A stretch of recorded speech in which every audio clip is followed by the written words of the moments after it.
तर महत्त्वपूर्ण अपडेट पाहतो हा व्हिडिओ आपण शेवटपर्यंत पाहावा। शाळावर मोठी संकट, कारवाई 1600हून अधिक शाळा तुकड्या कायमस्वरूपी अपात्र 19 मे 2026।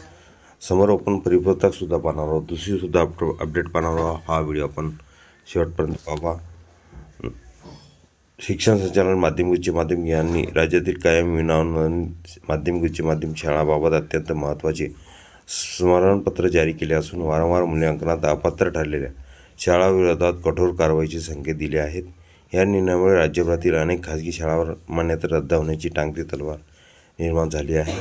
संचालनालयाने जारी केलेल्या स्मरणपत्रानुसार शासनाने यापूर्वी 2 एप्रिल 2026 रोजी काढलेल्या शासन निर्णयानुसार अनेक माध्यमिक व उच्च माध्यमिक शाळा तसेच तुकड्यांना वेतन अनुदानासाठी कायमस्वरूपी अपात्र घोषित केले आहे। या कारवाईमध्ये 224 माध्यमिक शाळा, 412 माध्यमिक शाळावरील तुकड्या, 505 उच्च माध्यमिक शाळा आणि 382 उच्च माध्यमिक तुकड्यांचा समावेश आहे। म्हणजेच एकूण 1600हून अधिक शाळा तुकड्यावर या निर्णयाचा परिणाम होणार आहे।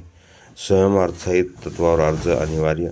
शासन निर्णयानुसार संबंधित शाळांना स्वयंअर्थसहाय्यित तत्त्वावर शासन निर्णय घेण्यासाठी अर्ज करण्याची अंतिम मुदत 30 एप्रिल 2026 पर्यंत देण्यात आली होती। या मुदतीत संबंधित शाळांनी शिक्षण संचालक, माध्यमिक उच्च माध्यमिक महाराष्ट्र राज्य यांच्याकडे अर्ज दाखल करणे बंधनकारक करण्यात आले होते। मात्र अनेक शाळांनी अद्यापही अर्ज दाखल न केल्याचे संचालनालयाच्या निदर्शनास आले आहे। त्यामुळे आता अशा शाळांविरोधात थेट मान्यता रद्द करण्याची प्रक्रिया सुरू करण्याचे आदेश विभागीय शिक्षण उपसंचालकांना देण्यात आले आहेत। मान्यता आपोआप रद्द होणार। स्मरणपत्रात स्पष्टपणे नमूद करण्यात आले आहे की ज्या शाळांनी विविध मुदतीत अर्ज सादर केले नाहीत त्या शाळांची मान्यता आपोआप रद्द करण्यात येणार आहे। या संदर्भात माध्यमिक शाळा संहिता कलम 7.4 अंतर्गत कारवाई करण्यात येणार असून संबंधित विभागीय शिक्षण उपसंचालकांनी सुनावणी घेऊन 30 मे 2026 पर्यंत संपूर्ण प्रक्रिया पूर्ण करावी असे निर्देश देण्यात आले आहेत। विद्यार्थ्यांच्या समायोजनाची जबाबदारी शिक्षणाधिकाऱ्यावर। मान्यता रद्द होणाऱ्या शाळांतील विद्यार्थ्यांचे शैक्षणिक नुकसान होऊ नये यासाठी शासनाने विशेष निर्देश दिले आहेत। संबंधित विद्यार्थ्यांना जवळच्या अनुदानित स्थानिक स्वराज्य संस्था किंवा नागरी संस्थांच्या माध्यमिक शाळांमध्ये प्रवेश देण्याची कारवाई करण्यात येणार आहे। यासाठी संबंधित शिक्षणाधिकारी माध्यमिक यांनी 31 मे 2026 या कालावधीत संपूर्ण नियोजन पूर्ण करून उन्हाळी सुट्टीत प्रत्यक्ष समायोजन प्रक्रिया राबवावी असे आदेश देण्यात आले आहेत। न्यायालयीन प्रकरणातील शाळांना दिलासा।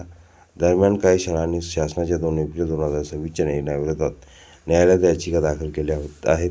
अशा शाळांवर न्यायालयाने जसे ते स्थिती कायम ठेवण्याचे आदेश दिले असल्याने त्यांच्यावर सध्या कोणतीही कारवाई करण्यात येणार नाही। स्मरणपत्रात स्पष्ट करण्यात आले आहे की न्यायालयीन आदेश लागू असलेल्या शाळांवर पुढील आदेश येईपर्यंत कोणतीही प्रशासकीय कारवाई करू नये।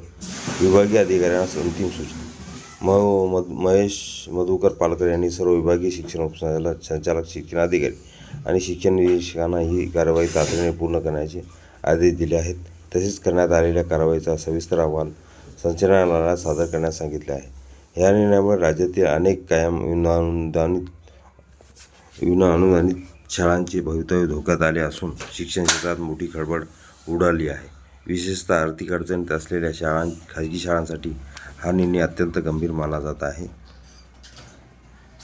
हे पत्र आहे।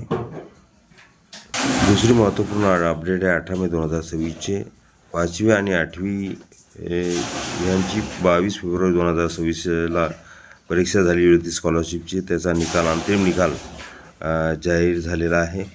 तो अंतिम निकाल या ठिकाणी आदिवासी विद्या निकेतन प्रवेश परीक्षा, विमुक्त जाती भटक्या जमाती विद्यानिकेतन प्रवेश प्रक्रिया आणि पूर्व माध्यमिक शिष्यवृत्ती 8वी अंतरिम तात्पुरता निकाल 18 मे 2026 रोजी www.mspune.in STT प्रमाण PUPPSSMESCC.in या संकेतस्थळावर प्रसिद्ध करण्यात आलेला आहे।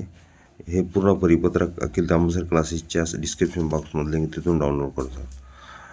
अजूनही चॅनलला सबस्क्राईब करा, लाईक करा, कमेंट्स करा, मित्रांना शेअर करायला विसरू नका।